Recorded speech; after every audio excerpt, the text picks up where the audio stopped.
Do you ever find yourself being drawn to a character whilst being unable to really explain why? For me, that character was Toji. There's just something about him that goes far beyond just his physique, and that's definitely part of his appeal, but there are countless characters in anime with just as much muscle that simply don't hit the same as Toji. Because what Toji represents is a side of us that we don't really like to admit to.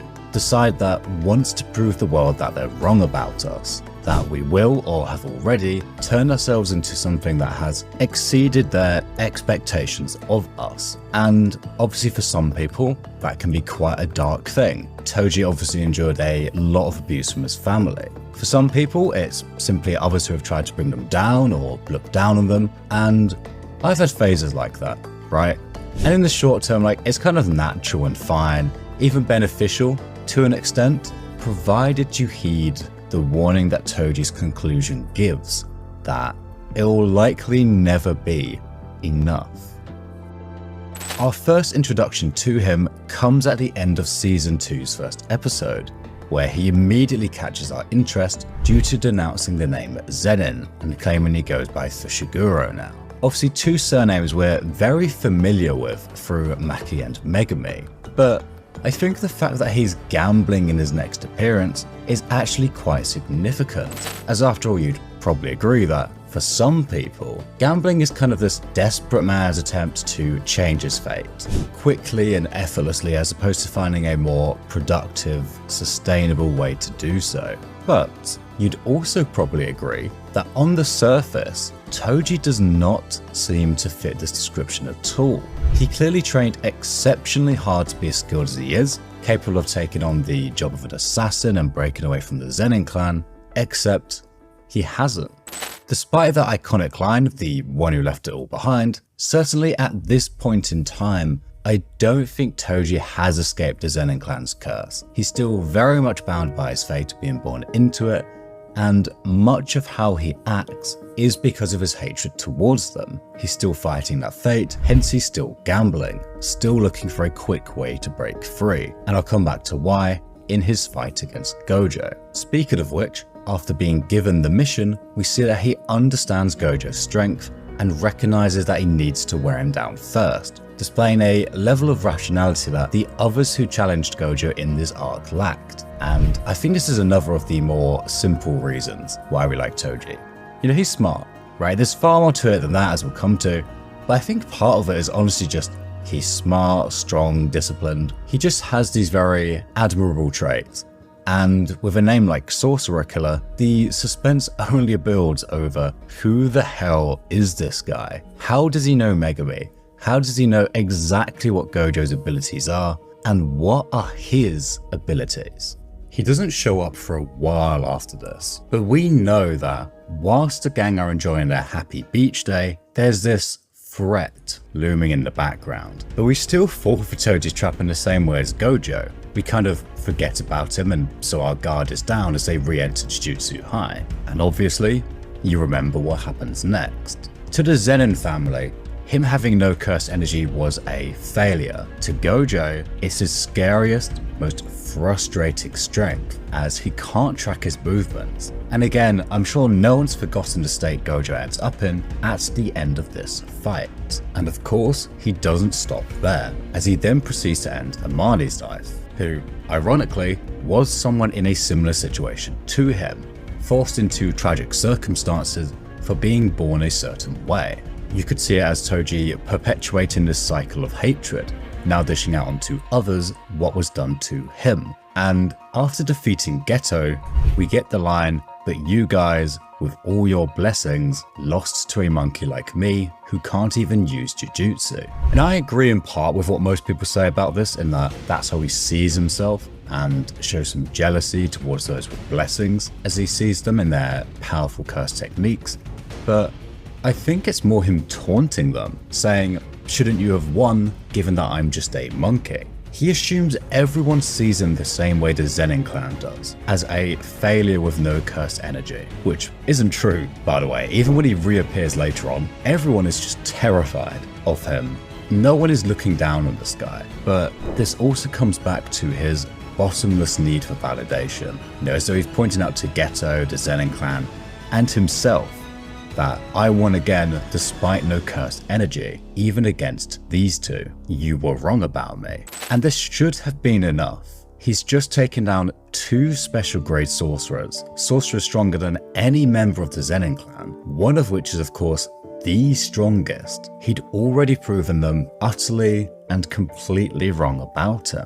But it was never enough. He needed more and more to continually self-affirm that they were wrong about him. He'd already proved it to himself. He'd mortally wounded Gojo, proved that even the strongest wasn't out of his reach, but it still wasn't enough. And why do you think that was? It even looks like he's seeking a bit of validation or comfort from this agent guy. As the two laugh and joke about the events of the previous days, Toji then asks him if he wants to go to a fancy restaurant together, and is met with rejection.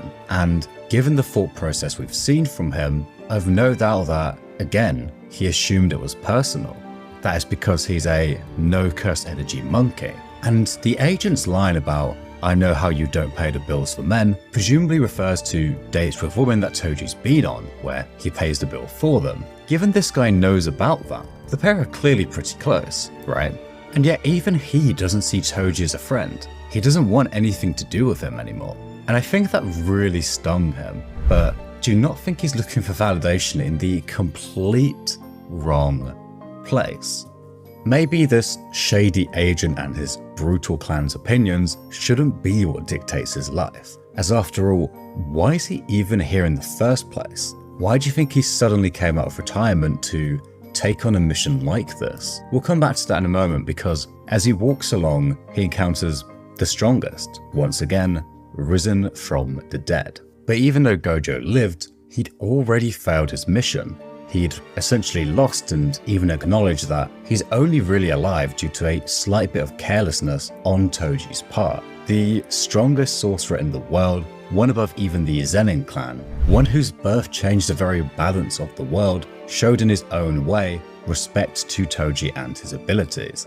But that still wasn't enough for Toji. He had no logical reason to stay, but he wanted the undeniable, concrete proof, the ultimate FU to the Zenin clan and everyone who'd ever looked down on him, that they were wrong. He wanted to defeat the man who had everything he didn't, who was blessed with a technique that made everyone look up to him. And it's honestly completely understandable. Is it the right thing to do? No. Does it make sense for him to stay and risk his life for that pride? Not at all, but I get it. If you'd spend your whole life from such a young age, as Toji has, being called a failure, belittled, treated like trash, given that chance to show those same people that you're this much better than them, I think, truthfully, we'd all want to, logical or otherwise. And it's the essence of that feeling that I think so many of us relate to in Toji, a man with this kind of vengeance against the world, eager to prove it wrong. It's incredibly hard to fight that feeling, but whilst not doing so might not cause you to lose your life like it did for Toji, it can certainly cause you to waste yours. He wouldn't be doing all of this if he wasn't trying to prove that point, if he wasn't trying to self-affirm that he's doing well. And I think so many people do this. And it's one thing if it's something you're going to do regardless and you're just using it as a bit of motivation. I think that's the case with a lot of people going to the gym or whatever, but to warp your whole life around just proving a point to someone, you know, for example, chasing a career you hate, but it pays well so you get to show off to people, it may never be enough. You might be looking for validation in the complete wrong place. And so as he weighs up Gojo's moveset, Toji is convinced he can actually do this. He can handle red, he can handle blue, but something is off. Something isn't right. And I don't think this is some sort of instinctual warning that Gojo had something else up his sleeve. It's more of a, I shouldn't be doing this. And that to fight someone like Gojo of all people, purely to prove a point, is crazy. And he already knew that he couldn't beat Gojo in a fair fight. That's why he wore him down first. So it's not as though running would be a hit to his pride, but he just couldn't let go of his anger towards the Zenin clan and his desire to prove them wrong. And this to me just shows that it's never gonna end.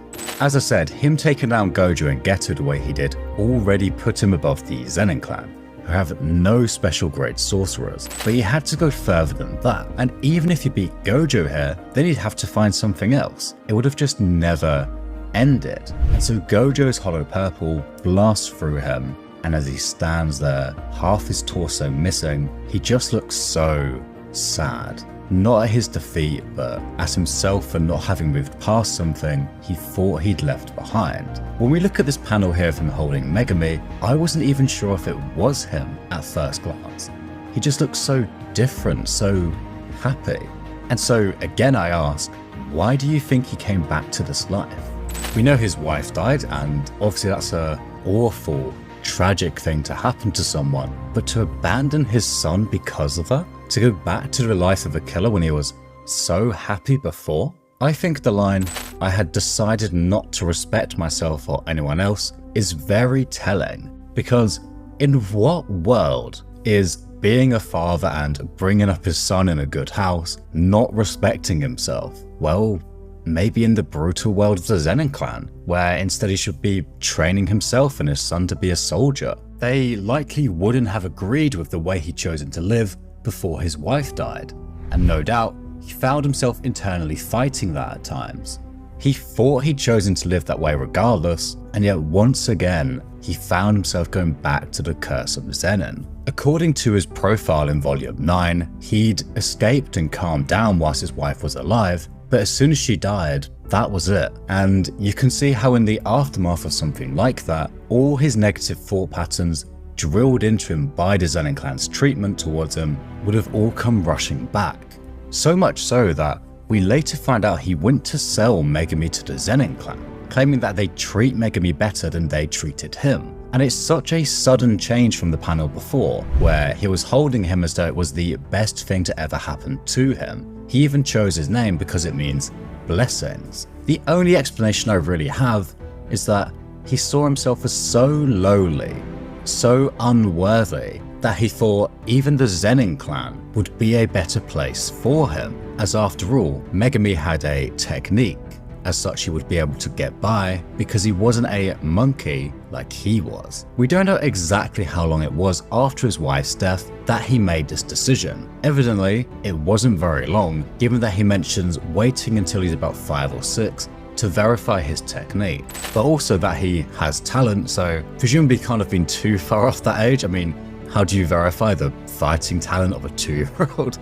But the point being, Toji kind of threw everything away after his wife died. He went back to being as cold and heartless as he was growing up, and the saddest part is, on death's door, he completely regrets it. He does care about his son. He doesn't want him to grow up in the Zenin clan, but it's far too late. All he can do at this point is hope Gojo will interfere with the sale due to the rivalry between the clans. This guess turns out to be correct, although for different reasons. Gojo interfered to prevent the youth being taken away from young people, as he believes in that quite strongly. But at the time, Toji had no guarantee this was going to work. I mentioned this in my Gojo video, but he doesn't really know Gojo. I'm sure he thought that there was a chance that Gojo would just kill his son, to stop someone who could threaten him as much as Toji did from growing up.